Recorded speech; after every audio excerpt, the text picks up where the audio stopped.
Hi there, how's it going? Phoenix here. Bienvenue sur ma chaîne.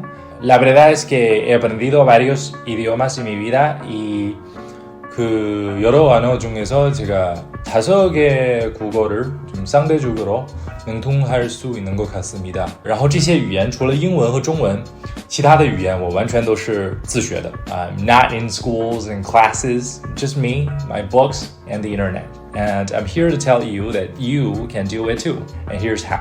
First, choose the right language.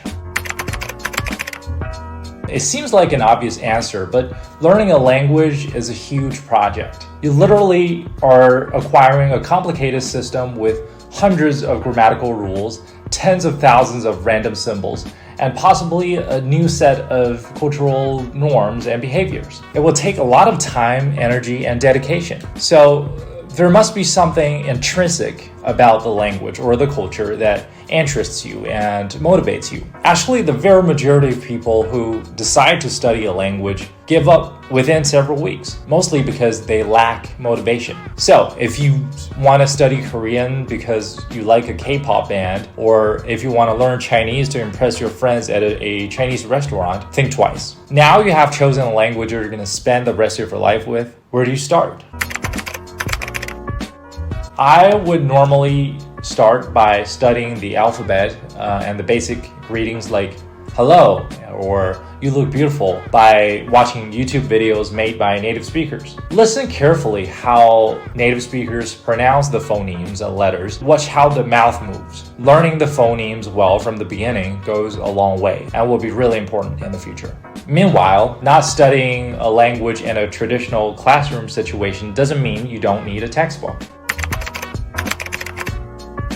No matter what language you study, you need a solid grammatical foundation, and you need to learn it in a structured order that makes sense. I'm not saying it is completely impossible to learn grammar from courses on YouTube, but textbooks are usually written by a group of experts, academically well-trained experts, who put a lot of effort into the book, and that makes textbooks more well-rounded and better structured. Regarding what textbook to choose, I think most textbooks are fine. Some are slightly better, but in my humble opinion, consistently sticking to one textbook is much better than picking out a few excellent ones and jumping back and forth among them. A common mistake people make when studying grammar, which I also made during my studies, is trying to memorize grammar. You might think you know a grammar rule if you can recite it. Well, you don't. I mean, technically you do, but you don't. A piece of grammar knowledge is useless unless you can digest it, internalize it, and use it in your own speech or writing. And to achieve that goal, you need to practice. Whether you do the exercises and the textbooks or talk to yourself using these grammatical rules, just make sure you produce enough amount of output with them. If grammar is the bones of a language, vocabulary is the flesh.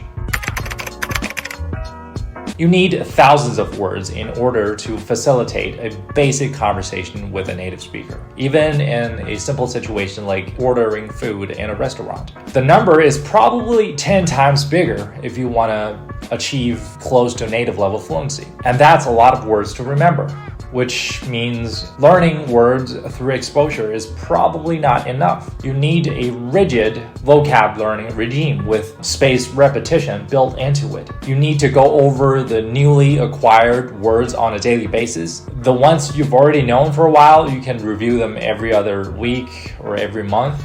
To me, reviewing words and phrases is like renovating a fresco. If you recolor the fading parts just in time, then the fresco takes less time to mend. But if you wait until the whole thing gets completely blurred to the extent that you can no longer make out the shapes and colors, then you have to repaint the whole thing from scratch. So if you review the words in time, you won't have to relearn them from scratch, if that makes sense. I personally use an app called Anki to manage my vocabulary, which allows me to make my own flashcards and to go over them according to the Ebbinghaus memory curve. But since the app is not free on the App Store and is not very easy to use, if you're just studying one language, good old paper flashcards or a language journal should perfectly suffice.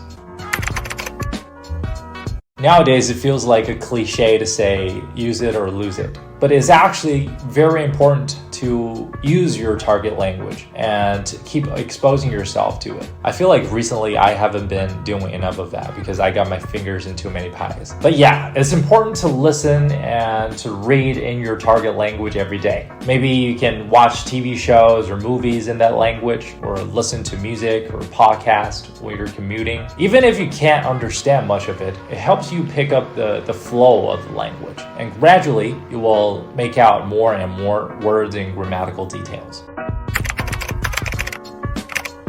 The most important thing throughout this whole process is motivation, because you probably go through tediously boring grammatical stuff, and you probably have days when you feel frustrated that you just cannot memorize some words, or you still can't understand anything a native speaker says. Maybe you start doubting yourself, like whether you can do it or whether learning a language is for you. Trust me, I've been there. And that's why it's vitally important to stay motivated throughout all this boredom and self-doubt. You have to believe you can do it, because you can.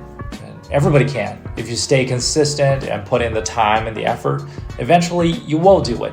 But only believing is not enough. You need content that's interesting to you, whether it's sports, history, food, or music, anything that interests you and keeps you exposed to the language. Personally, I like to watch videos about foods and drinks. Yeah, call me superficial. But history books and documentaries also fascinate me, if not more so. Like I said a million times in my previous videos, have fun in that language. This is when you get the kind of access to a society that very few outsiders have. Everybody else could only see the culture through a filter of translation, and probably another filter of manipulative selection of information. But you, having studied the language, you are going to be able to have direct dialogues with that society, its culture, its people, and its history. And I think it's an important human experience and a luxury. And once you have a taste of that, you'll see how addictive it is.